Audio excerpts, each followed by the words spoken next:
everyone. This is criminal profiler Pat Brown, and I'm going to talk about this book today. Recently, I'll put the link below. I analyzed the murder of Jodi Jones and whether I thought Luke Mitchell was guilty of the murder. I wasn't saying absolutely, but as a criminal profiler, I'm looking at what I see as evidence and the information that I was able to retrieve from the internet and from the appeals, and also from the two documentaries, the BBC one and then the recent one from Channel 5, which was Murder in a Small Town. I came to the conclusion that it was more likely than not that Luke Mitchell was guilty of the crime. And after I did that, I got a whole lot of, shall we say, not very pleasant messages and emails, and people being very upset with me, saying, how could you come to that conclusion? You couldn't possibly be a decent criminal profiler. You must be a fraud because Luke Mitchell's innocent. The evidence is overwhelming that he's innocent. And did you read Dr. Sandra Lean's book, Innocence Betrayed? Did you read this? Because she was in the documentaries, but she wrote this incredibly long book, 15 years worth of work on this particular case. Did you even bother to read the book? Okay, I admit it. Before I did my show, I did not read this book. This is a YouTube channel. I'm not doing a long study, writing a book myself. So I do not necessarily always find every piece of information out there. I do try my best. This book was not available on Kindle. It was $25. I had to wait for it to be sent to me. And I thought I had enough information, considering I saw two documentaries that were defense driven. And I read a number of different websites that were defense driven. I did read the appeals. I thought I had a reasonable amount of information. And this is an educational channel, mind you. I'm not trying to absolutely say anything about any particular case. I'm trying to teach people how a criminal profiler would think through these things. But okay, I did not read this book prior to doing that. So I'm gonna say, okay, I'll take you up on this, because I can be wrong. I don't have a problem with that. As a criminal profiler, we analyze evidence, and if new evidence comes in, then we might have a different opinion when that does come in. Same thing for police detectives. When they're working a case, they might think one way, and then they discover new evidence, and they're like, okay, well, now we think this way. And until you get into a court of law and the person is on trial and is proven to be guilty or innocent, there may be that question part, But there are many people who think Luke Mitchell, in spite of the fact he was convicted, is actually innocent of the murder of Jodi Jones. So, all right, folks, here I am. I've gotten the book. All right. And I've read, I will say this, much of the book, but not every single word of the book, because I will honestly say it's a massive amount of information, and it is rather confusing. I do not think the book is well written. It's hard to follow. There are no footnotes. There's no I don't know where this information comes from, except from the defense files, which Sandra Lean does say that's where the information comes from. But I don't have absolute proof that's what was in the file. I mean, when she's talking about certain things, I don't have the interview that was done. I don't have the documentation on anything. It's her word. And that's problematic when you write a book like this. Okay. So let me say something on the back of the book here. The back of the book says the brutal murder of 14-year-old Jodi Jones on a warm summer evening in 2003 cast a black shadow of fear and anger over the whole of Scotland. All right. So Luke Mitchell was convicted 19 months later. He was her boyfriend, and he was focused on quite early and was convicted. But was justice really done? Or did a blinkered determination to obtain a conviction at any cost blind investigators to other possibilities, leading to the incarceration of an innocent boy while a vicious killer slipped away scot-free? Mind you, right here we are pretty well aware that this is not a balanced book.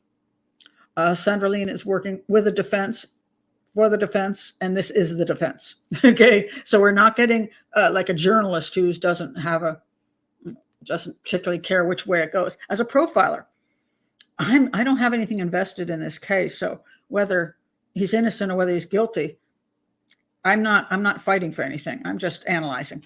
But she is fighting for the innocence, for the not the innocence of, but for people to believe in the innocence of Luke Mitchell. So she is biased, and this is an important thing. It doesn't mean she's wrong, mind you, but she is highly, highly biased. And when you watch a documentary that's defense-driven, it's biased. If you watch one that's just prosecution-driven, it's also biased. So this is a biased book. So you have to take that into consideration when one is reading it. All right. If the pursuit of true justice is sacrificed to the pursuit of convictions alone, where does that leave those convicted as a result, and the families and the victims and their families and us as ordinary members of the public? She's correct in that. You want justice to be pursued objectively and not something you want a notch in your belt. You want to close the case down. I agree with her on that. Criminologist, and I'm going to have an issue with that right here. As far as I know, she's not a criminologist. Sandra Lean has a PhD in philosophy, and seems like the way she got her PhD was in doing research on this particular case, and that was, I don't know, whatever she had to turn in was based on the study of this case. I don't know if she included other cases, but it wasn't. She hasn't studied crime scene analysis. She's not studying criminal profiling or forensics. So that's to me, that's what criminology is. Maybe there's another version of it. She's been a paralegal. I think she had a master's in paralegal stuff, and then this doctorate in philosophy. And by the way, it's okay. There are a lot of people who attack Sandra Lean because, you're not really this or really that. I disagree with that. I mean, she's honest. In the beginning of the book, let me tell you here what she says about her background, and I think this is legitimate. Where does she? Oh, she talks about becoming involved in the work. She says, in 2003, I was happily running my own business, a natural health center. So I'm not sure. She did have stuff on LinkedIn talking about doing paralegal work, which makes sense to me because she's very involved in the legal aspects of this case as opposed to actual what I would be doing, which is analyzing crime scene evidence. She does do that in her own way, but her real thing is in legal stuff. But it says here she was running a natural health center. Nothing wrong with that. And then this brutal murder happened. And from the moment the news broke, they talked about Luke Mitchell. And so she felt she was concerned about how quickly this all went down and how he got convicted. So she says here, for a long time, I've been interested in why people commit dreadful crimes, how their minds worked. How did they become this way? After finishing my honors degree in social science at the age of 36, I congratulate her on that because there's nothing wrong with and I became a criminal profiler in my 30s. It was my 40s. Now I have to think back on when that happened. I became a criminal profiler in my midlife. So, and my background is also unique. So I've had people call me a fraud because I wasn't with the FBI, because I didn't work on law enforcement, that I did independent study, reading 400 books and going to seminars and everything to develop my method, to develop my understanding of the entire subject. I opened up an agency. I eventually did get a criminal justice degree from Boston University. So I have a master's. She has a PhD. I think we all get where we're going to in many different ways. And just because we've been in the FBI doesn't make us a great profiler. And for independent profiles, it doesn't make us bad. Each person is, however they got there to become, hopefully, capable and competent, and not perfect but competent. That bully for them. I'm okay with that. So I don't have any issue with how she got here. She said she considered studying offender profiling in criminal psychology, but because the master's course is so far away, she decided to delay that study. And I understand that too. I had the same problem. That's why it took me years to finally get a master's degree, because I was raising children. So I'm okay with that again. All right. So then she ended up, when she heard about what had happened, she became intimately involved in the case with Luke's mother. And she started studying everything she could find, and late into night, studying case papers, websites, legal documents, and articles. As I say, she's very legally oriented. All right. So she goes on to do that. She wrote a book called No Smoke, about the truth about British justice. So she's very much on the innocence side of things and proving people innocent. Although I have heard that a couple of people she thought were innocent actually weren't. So she continues on, and let's see, where does she mention she got her PhD?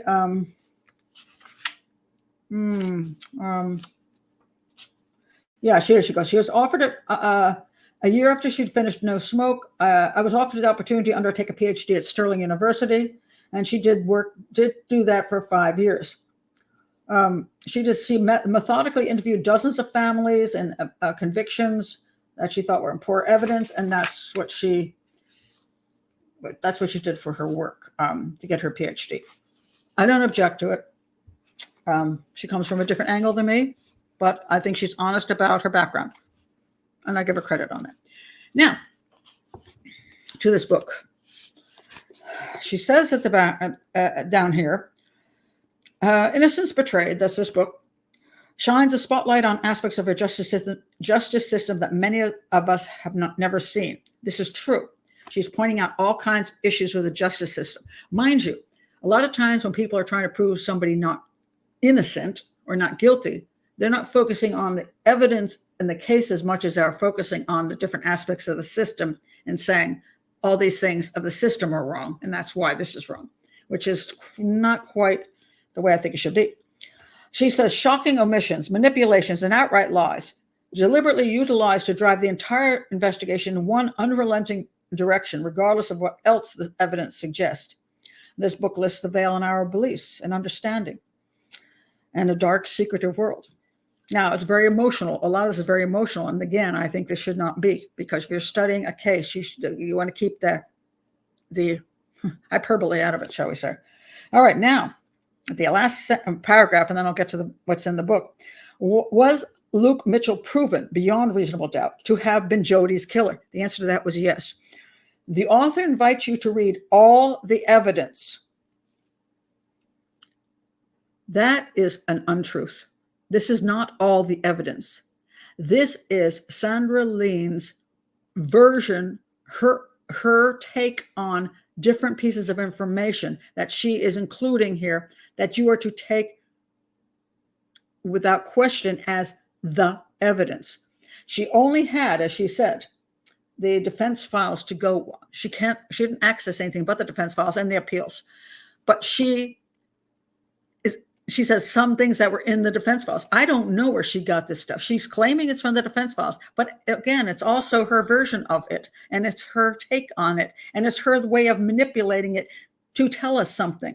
But I have no way to prove anything. And I can analyze it, but I can't adequately determine whether it makes sense or not, because I can't access all of the evidence from the prosecution, nor does she put information in here, just a few little areas in here where I actually see like a piece of an interview, but the rest of it is her word. Sorry, that's not good enough for me. All right, so let's get to what's in here. Now, she starts out, and I have a problem right up front with this book because of the way she starts out. And this chapter is called The Agreed Facts. And by the way, yes, I have worked on it. You can see all my scribbles here. So I have spent time looking at this book. Okay, The Agreed Facts. Now, if you're going to say the agreed facts, she is telling us that both the prosecution and the defense agree that these are undisputable facts. This is not an opinion. This is not a take on something. It's not a viewpoint. It's a fact. She starts out with this. Monday, June 30th, the 4:34 p.m. text. This is true. There was a 4:34 p.m. text from Judith's phone to Luke's because Jodi's phone was broken. Judith is Jodi's mother. So Jodi's cell phone was broken. So she texted from her mom's phone. Okay. She texted 4:34 p.m. text from Judith's phone to Luke's, asked, did he want to meet up with Jodi later that evening? Okay, right there, that is not a fact. And it's just disconcerting for me when I'm trying to read a book and have some faith in the author who's done all this research for 15 years, that I'm going to get truth, and she's into truth. She immediately starts out with something that is not true. And this is problematic. It is not a fact that Jodi asked, did he want to meet up with her later that evening? She's dead. The texts disappeared. They were never recovered. So there's no way anyone can know exactly what was in that text from Jodi to Luke. Where does she get her information from? She gets it from Luke, the convicted man. It's his word. That is not a fact. Even if it's true, it's still not if it could be true. I can't say it's true. It could be true, but there's no way of us knowing that because he is claiming this. It's a claim, not a fact. So this is not an agreed upon fact. It's a claim by the man she is trying to prove innocent. Then the second claim, which is supposed to be an agreed upon fact, Luke texted back saying he would be out after tea and suggested Jodi come down from her home in East Houses to meet him near his home in New Battle. Again, not a fact because the texts were never recovered and Jodi is dead. The word twice here is from Luke Mitchell. He's claiming that they were not to meet because this is what she told her mother. She told her mother that she told her mother. Now Jodi told her mother, and it's her mother's claim. Let's be fair about this. Judith, her mother, claimed that Jodi said after she had texted, I'm going to meet Luke up here on our end and muck around. She did not say she was going down to meet Luke at his place. There's a lot later on where she was supposed to not do that. She was not supposed to walk this path from her house to his house by herself because it was a lonely path. Theoretically, it's not safe. So she was supposed to not walk on her own. Somebody was supposed to walk her down, or Luke was supposed to come and get her and walk her down, but she was not supposed to do it on her own. Now, Sandra makes much of this later that, hey, she's a teenager and she could just be lying to her mom. That is true, but there is not a fact. That's a speculation. And so Jodi, her mother claims, said she was going to meet Luke at the top of the path at her house. Luke claims that that's not true, that she was going to come down and meet him at his house. All right. It's interesting here. Supposedly, he suggested to her that she come down from her home to meet him, which she's not supposed to do on her own. It wasn't something they did very often. In the 3 or 4 months they had been seeing each other, they mostly hung out in East Houses where Jodi lived with her mother, brother, and stepfather. Okay, so this was something they didn't do supposedly very often. Now, I don't even know what very often means. So do we have any details here about how often this actually happened and why this particular time he would say, come down to my house? We don't have this information. So we have a blurry area right away. But there's a reason for this, because Sandra Lean's whole argument is that Luke never went to meet Jodi near her house. He never went up the path to meet her. Therefore, he was never in that area. He was never even on the path where she was found murdered. If he never left his home area, his end of the path, then he couldn't have committed the crime. This is her whole little theory here. All right. Now, She texted at 4:34, and then at 4:38 p.m., Jodi texted back again from Judith's phone. This is a fact. To say she would be down later. Again, this is Luke's claim, not any kind of fact. Then it's claimed here that Luke, again, these are claims. Luke, this is supposed to be an agreed upon fact. Luke cooked dinner for Corinne and Shane every weekday except Thursday. I don't know if this is true. Corinne's day off of work, so he was rarely out before 5:30 p.m. Corinne arriving home from work around 5:15. Normally, because Luke had to get from New Battle to East Houses, he would meet Jodi and their friends around 6 o'clock at her end. All right. Now, so supposedly from here on, we have some more agreed upon facts or not so agreed upon facts. At 5:32 p.m., Luke tried to call the landline in Jodi's home to tell her he had dinner and was out, sitting on the wall at the end of a street. The call didn't connect, so he tried again at 5:40. Now, mind you, he's claiming that she was going to meet him down at her house, and supposedly she would be coming down at 6 because he wouldn't be out before then, but he's now letting her know early that he's already out. He tries at 5:40.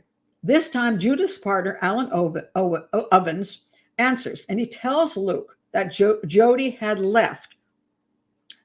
This is sort of agreed on by both sides that Alan Ovens did answer the phone and told her that Jodi had already left. However, in her book, she said, or possibly had just left. Wait a minute. So nobody knows that he said just left. That's now included as an agreed upon fact. Well, if it's an italicized word just, then it's not a fact. It's an italicized word added in there. There's a great difference between she left and she just left. If he had told her that she had already left, so mind you, if at 5:40 she had already left at some point, he could assume she'd show up in another minute or should have already shown up, even though the whole thing is very questionable here. But let's say she had just left. I looked this up, and supposedly it takes 15 minutes to go from her house to his house. 15. This is 5:40. He's hanging around on a wall, wandering about down where he lives. By 7 o'clock, Jodi hadn't turned up. That's an hour and 20 minutes. Where the heck did he think she was? If she was coming to see him and had left early by 5:40, at least by 5:40, when she just left, if she didn't leave even earlier, way earlier, where the heck was the girl? That's his girlfriend. He's waiting on her to show up, and now another hour and 20 minutes goes by, and he's just wandering about. Get if he thought she was coming down that path and it's only 15 minutes, why the heck doesn't he walk up the path? Because then he could meet her on the path, or he could get up to the top of the path and see if she's up there, go to her house and see if she's there. Instead, he wanders around in circles waiting for her for a really long time, and she doesn't show up. And when she doesn't show up after all that time, he calls some friends and says he's going to hang out with them and doesn't look for her, tells his mom, well, if she ever shows up, tell her where I'm at. Okay. Now, there's a lot of questions of where he actually was in all of this period of time. All right. There was supposedly a friend he met up with, and it gets really confusing whether it's one friend or more, and how long. There's no good information here. She leaves all that out as exactly how long he spent with these friends, who saw them, all this kind of stuff. It's kind of vague. At 10:38 p.m., so now we're near 11 o'clock, he's taking his dog Mia out for a last walk of the evening. He gets a text from Judith's phone, clearly intended for Jodi. Right, Toad being her nickname, because Jodi doesn't have a phone with her. So mom thinks she's with Luke. And so she says, right, Toad. 2 weeks grounding, say bye to Luke. She's pissed because she did not come home on time. She's just, so she's mad at her. And supposedly, now Sandra Lean will get onto this later, she had been on restriction And she had been just let off of restriction and was excited to be able to see Luke. Now, she saw him at school, this is true, but this was her chance to be alone with him, doing what teenagers do when they're alone, which for the two of them was weed and sex, I believe. So something both of them enjoyed. All right, so mom's mad now. And then he called her and said he hadn't seen Jodi all evening. 7 minutes later, at 10:49, she calls back in tears and says she doesn't know where she is. So Luke offers to walk up the path. Now he does. The isolated path, bordered by a high stone wall, which she would have come down. Okay. If he didn't find her on the way, he would make his way to Judith's house, which he could have done an hour and he could have done that way back when she didn't show up, but he didn't. All right. So anyway, he shows up at the path with a dog. Some people from her family come down. And this is where the claims get different. So their claim is that Luke knew exactly where the body of Jodi was. He went to this place where there's a V in the wall, and he just knew to climb through it and found her body. He claims, no, the tracking dog sniffed around and acted weird at that spot. So the dog led through. The three people from Jodi's family supposedly said that he went straight to the body, and there's claims that no, they changed their stories later on, that's not really what happened, but that's what happened in court. And it goes into a whole bunch of stuff. And that was one of the things that led the police to believe he had done the crime, because he knew exactly where her body was. I'm not going to get into that because it gets very complicated. But my point is this. According to Jodi's family, she was meeting Luke at the top of the path right after she called her mom. I'm going to meet Luke right now. According to Sandra Lean and Luke and the defense team, she was going to meet him later and just never showed up. And Luke just sort of wandered about in circles and never bothered to find her. But that would mean he wasn't on the path until he went up there with a dog to look for her with her family as well. So when they found her body, but until then, he was never on that path. Now, let's look at some more things in this book. So that's problematic. Now, here's the problem that the defense had.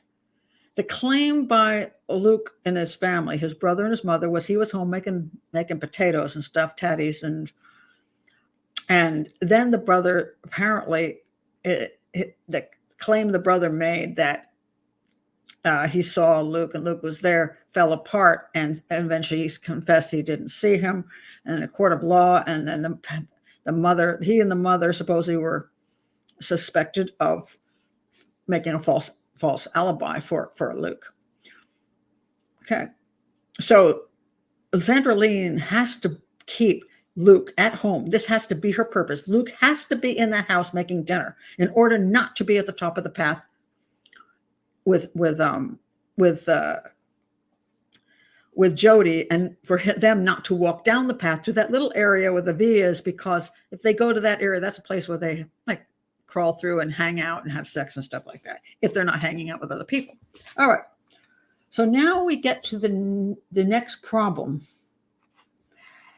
And the problem is this. Either Luke is telling the truth, that when they made the texts, they agreed that she would come down later. But Jodi's mother says she said, I'm going to meet Luke right now. And when she left the house, another woman, her name is Adrena Bryson, was driving along and saw two people in the location that Luke would have met her. If Luke walked up the path to meet her, then he would have met her at the top of the path. And what's her name again? Adrena Bryson saw the two, a boy and a girl, standing there at the top of that path, and she thought that they looked well enough like these two. She didn't know these two, but her description basically was close enough in a quick moment as she was passing. At that time, when Jodi should have been there meeting Luke, that was Jodi and Luke. Now, I want to point this out. If Adrena Bryson saw two people there, and it wasn't Jodi and Luke. And this is exactly what Sandra Lean claims, that she did not go to the top of the path, and Luke did not meet her there. So she is saying that in spite of her supposedly telling her mother that she was running out of the house right then and waiting there for Luke, she actually was never there. She did not leave the house till far later. That's what Sandra Lean is trying to say. In that case, who the heck did Ms. Bryson see at the top of the path? Who are those two people? Because no other girl and boy ever called the police and said, hey, it was us. No, hey, I'm Linda. This is my boyfriend, Bob. We were hanging out we were there at that time. It wasn't those two. It was the two of us. Nobody's ever come forward to say that they were the two people. Okay. So that's a problem, isn't it now? So what do we do about that? All right. Okay, now there's going to be two different issues here. The next issue that Sandra Lean goes into, and she puts it right here, it's called How the Stories Changed. Basically, she attacks the family of Jodi and says they're all full of crap, that actually Judith never heard from, Jodi never told her she was leaving right then. She was actually going to hang around the house, and the guy that lived there, he was in all kinds of stories. He was in a bathroom. He saw her. He didn't see her. I can't even go into. It's a whole chapter full of this time and that time, and this person said this at this time, and that couldn't have been that at that time. It's a whole bunch of stuff that's totally I'm unable to prove is even true. That comes out of the defense files, interview after interview after interview, and somebody's interpretation. But what Sandra Lean is trying to prove is that Jodi did not leave the house when Judith said she did. So she never went to the spot to meet Luke then. She came way later, you see, when she was going to meet him after he finished eating and was going to go sit out on that wall. She would show up she was originally intending for 6:00, but maybe she got there earlier. Maybe she left at 5:20 or 5:30 or whatever, just left. And so she never was one of those. They never were those people at the top of the path, because she didn't leave right away. That's that chapter. Then, well, now there's another problem. They've got to get rid of, she's now got to get rid of she's got a whole chapter on Adrena. Now, let's see, where is it? Yeah, here we go. This chapter is on Adrena Bryson, the woman who saw them. So now she's going into an entire chapter how all those times were wrong. Adrena was confused about the time. This is a time she was at the store. This is a time she was here. And there's another, I don't know how many claims there are in that, the different problems with the timing, that she didn't really see her at that time. Well, who did she see and when did she see it? And why are there still no two people saying we were the people at the top of the path? Even if it was 30 minutes later, we were the people. Nobody's ever come forward. So now she's accused Jodi's family of making up stories about when she left the house. Then she says that Adrena is wrong, and she's completely wrong about her timing. She also claims that her family is completely making up and changing stories about when they met Luke on the path to look for Jodi, that they're lying about how he behaved. So now all of them are lying. And then it even gets more interesting. Now, if Luke didn't go up the path, and if Jodi left later, then somebody else had to have killed her, right? So there are suggestions. There's the guy in the show. I'm not going to use his name because there's no proof he did anything. Some guy with scratches, and his friend said, "Oh, he acted weird, and I think he did it." Okay, this is somebody that they don't know, but there's no proof he had anything to do with anything. But there's three other suspects, which is quite interesting. Two are called the Moped Boys, and they're actually Jodi's cousins. And then there is another guy, Stephen Kelly. Let me be sure I got his name straight. Yeah, Stephen Kelly. That's her sister's boyfriend. These are the three other suspects, the two Moped Boys that would have killed Jodi together, and then her sister's boyfriend, I guess, somehow ended up walking her down the path or meeting her on the path or hiding, I don't know where, and he killed her. I find that really interesting because supposedly the family's all bent out of shape about, they think it's Luke, it's Luke, it's Luke. But, quite frankly, I'm pretty sure Judith, who just lost her daughter, who had her daughter brutally murdered, would have no problem accusing one of those low-life cousins, as it's put, and she would have no problem accusing her sister's, her other daughter's boyfriend, Stephen Kelly. What was she? She would be happy to accuse any of those people of doing something to her daughter. I don't think Luke would be special, more so than the cousins and the sister's boyfriend. It's not like it's her son was being accused of killing a sister. It's not like her husband was accused of killing her daughter. We're talking about some cousins, some young cousins, and a boyfriend of her other daughter. I'm pretty sure she would have no problem being honest about them. But supposedly, she's covering for them. Everybody, the sister's covering for her boyfriend.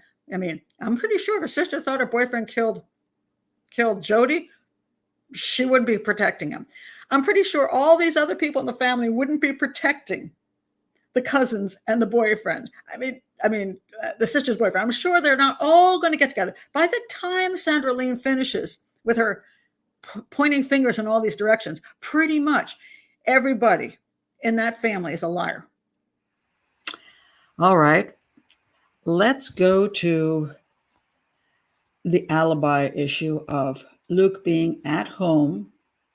The confirmation in Lean's book that Shane, the brother, and Corinne, the mother, can alibi him being there.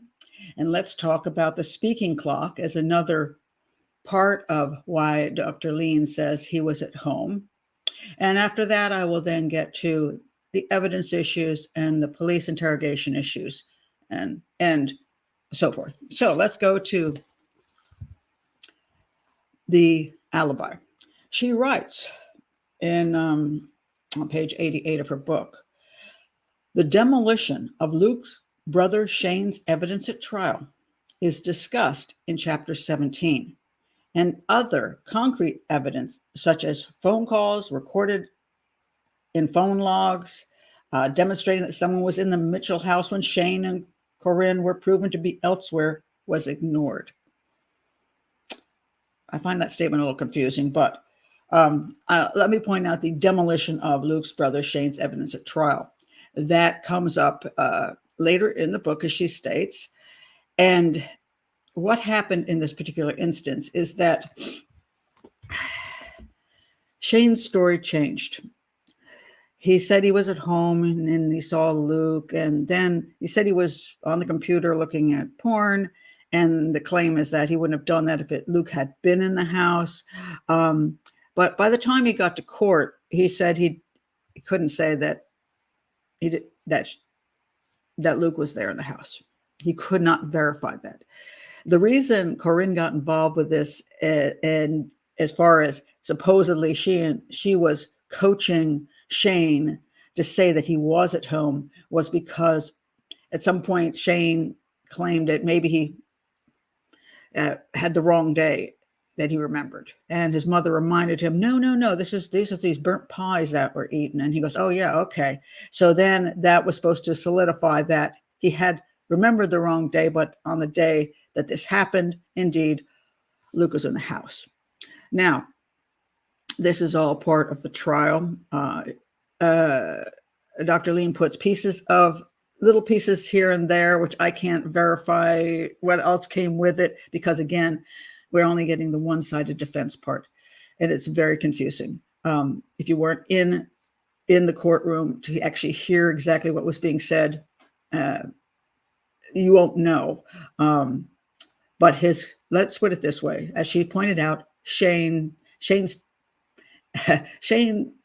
was one of the things that kind of killed Luke's alibi, that he was at home, his own brother. And since then, it's kind of interesting in the documentary, Shane has never come forth and supported his brother in the documentary. So I'm not sure why that is. But In other words, because Shane and Corinne, their support of Luke being at home at some point is very questionable and not provable as being truth. That leaves Luke without a solid alibi. Now, we come to the speaking clock, which is really an interesting part. One of the parts of the prosecution was to claim that Luke made a call from his cell phone to the speaking clock to get the time. It says here, a call was made from Luke's mobile to the speaking clock at 4:54 p.m. And this was alleged to be proof he was out of the house at that time. Exactly.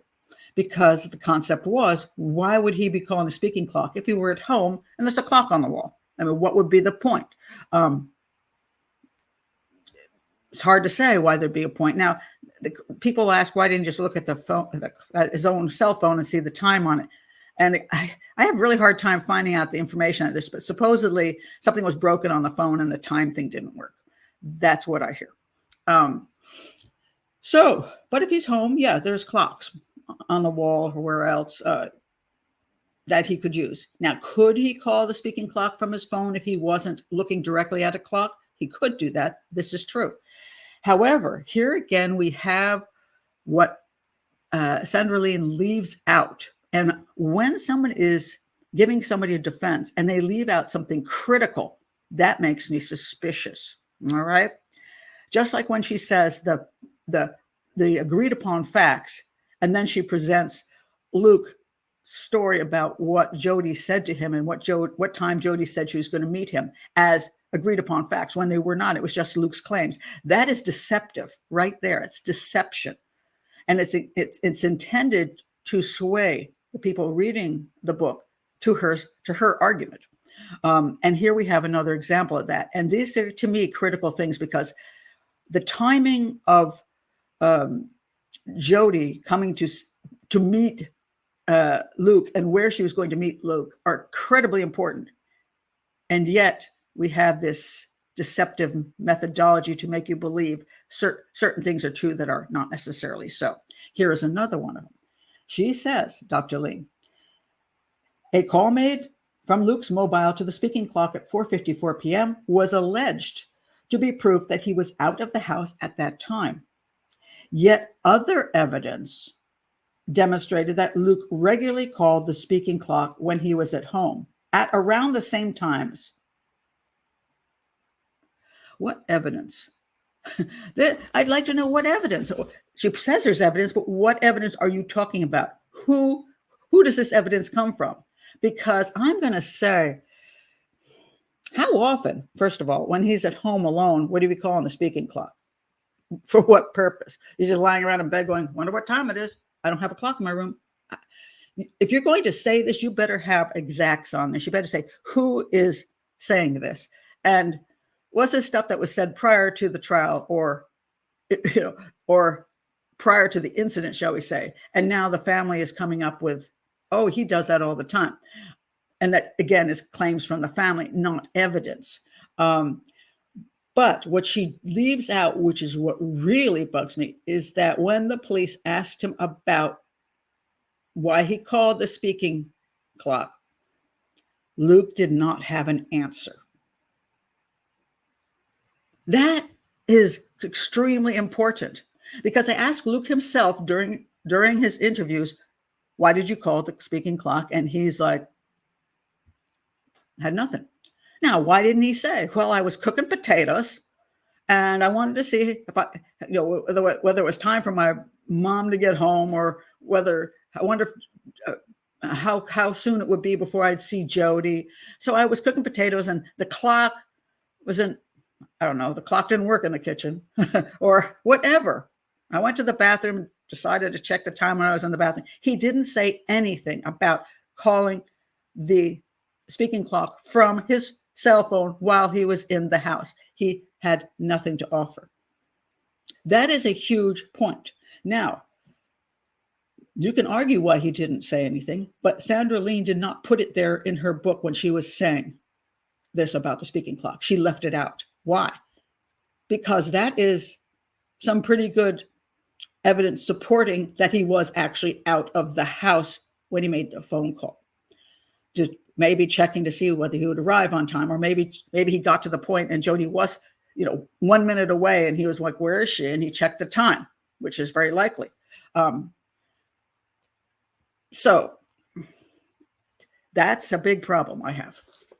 And I find that deceptive and intended for you to think that there was evidence saying he was at home, and that he often called the clock when he was at home. So therefore, this time as well. And even if he did call the speaking clock when he was at home, did he that day?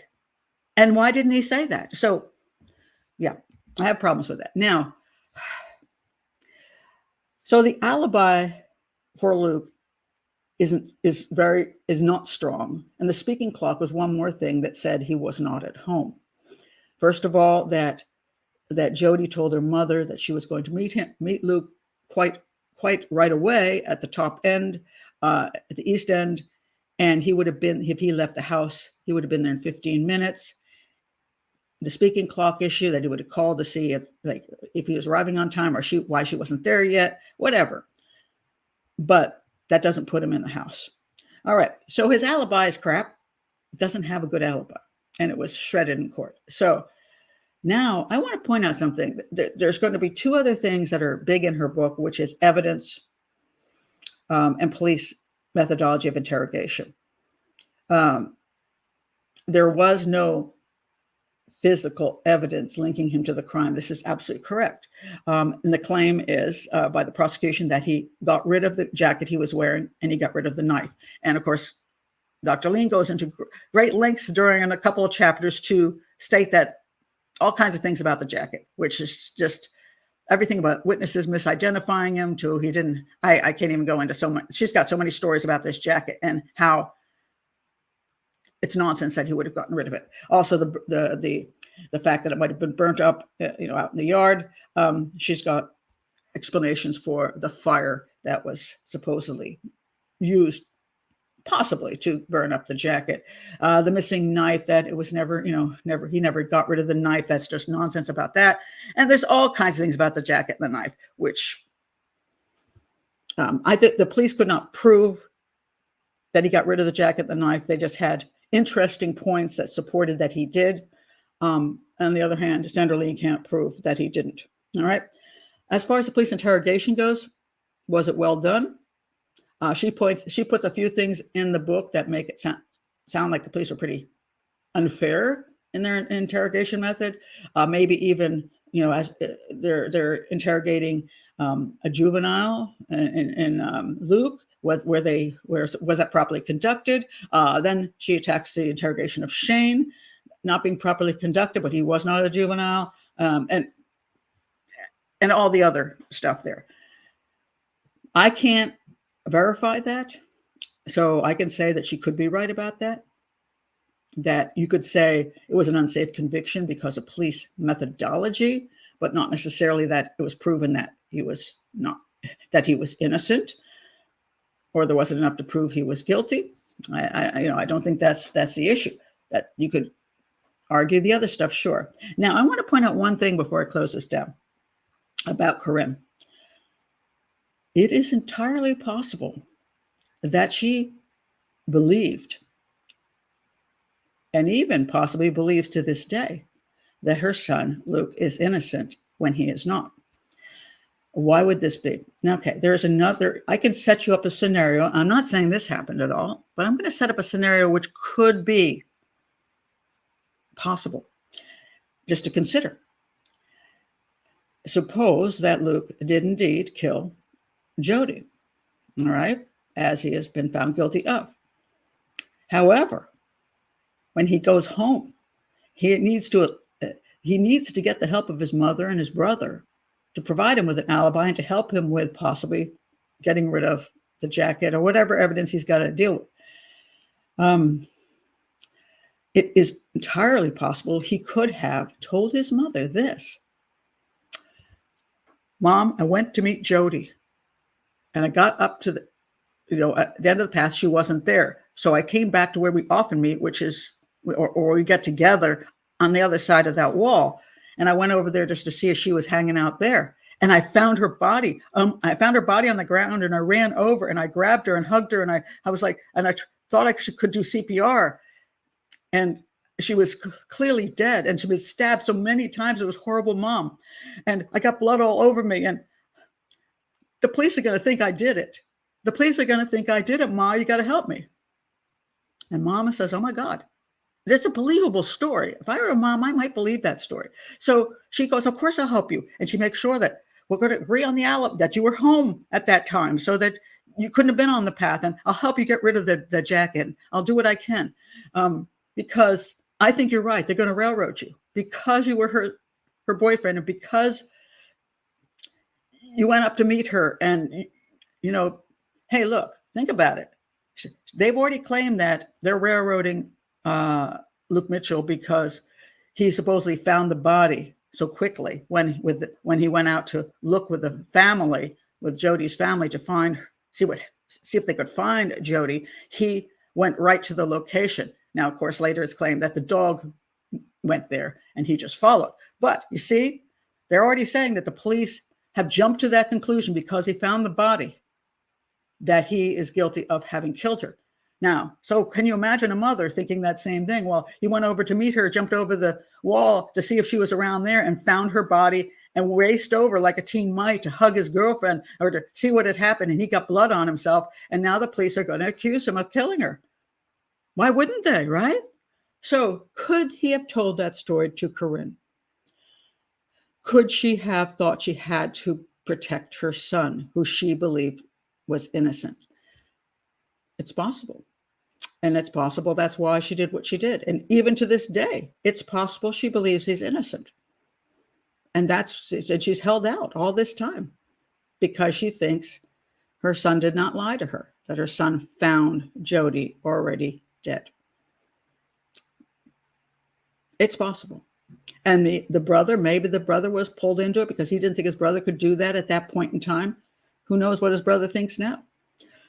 So I just want to leave that with you as a possibility why Corinne may have been cooperative in providing an alibi and getting rid of evidence. I'm not saying that she did. I'm just saying that could be a possibility. So anyway, this is what this book is. In what I see in Sandra Lean's book is what I see often in a court. When a defense has a poor defense, they attack everybody else. They attack the police, they attack the prosecution, they attack the witnesses, anything they can attack because they're having difficulty proving that the person didn't commit the crime. So they just have to say everybody else is lying and cheating and misbehaving. So this is what this book is. It's a huge defense in that vein. And a lot of times, sometimes this happens in a courtroom, when a defense throws a whole lot of stuff at the wall, hoping something will stick with the jury, they will just heave stuff until the point where the jury becomes confused because they become overwhelmed with information. And they don't, after a while, are able to put anything together and know what's true and what isn't true, and get very confused. And when they get confused, then they have a thing called doubt. This book does that. There's so much information in this book. So information, I say, not facts, because I can't prove they're facts. So much information and claims and scenarios all over this book that it's confusing. I couldn't even keep up with it. And I'm sure that anybody who reads it, they think this, Luke could be innocent. They start reading this. This is like what a defense does. They throw a ton of stuff at you till the point where you become exhausted and you say, well, see, there's no proof that Luke did it. And there's all these possibilities that Luke didn't. Possibilities, but just confusing stuff that is actually not a solid factual defense. That's what this book is. So I understand why people who have read Dr. Lean's book may well think that Luke is innocent due to the way she presents everything. But I can say I do not think it is an entirely honest book. I had problems with the way she presented things she called facts, which were not, where she said these are things that are true, which we do not know are true. And once you go down that road and don't tell the truth, I don't trust you. So I'm sorry, Dr. Lean, but I don't trust what you have to say here. As I didn't trust what I saw in the documentaries, because it was so one-sided and so questionable that this was not something I could sink my teeth into and say, hey, you know, there's a lot of evidence here that he didn't do it, and I'm not finding that in the book. So that's my take on that. I know some of you will be upset about it because you're very, very pro Luke Mitchell is innocent. You're free to put comments below, but stick to facts. No attacks, ad hominem attacks on me, or they will be removed. And we can have a discussion about what she wrote in the book, but we have to have a polite discussion. Otherwise, I'll shut it down. I have never yet shut off the comments, but if it's necessary, I will do so. Again, in the description below is a link to my original analysis of the case. So go there for more information. And now I've read the book, and my opinion has not changed. I still find that Luke Mitchell is most likely guilty. Was not in the courtroom. So I cannot say what I would have said if I were on the jury, but from outside, I would say that I do not find any great evidence of him being innocent or anybody else being guilty. So I stand with my original conclusion. So that's it. If you're new to the channel, please do like and subscribe, and check my playlist for other cases. And I do have other UK cases in my playlist as well. So check that out. And I thank you for being here. Bye.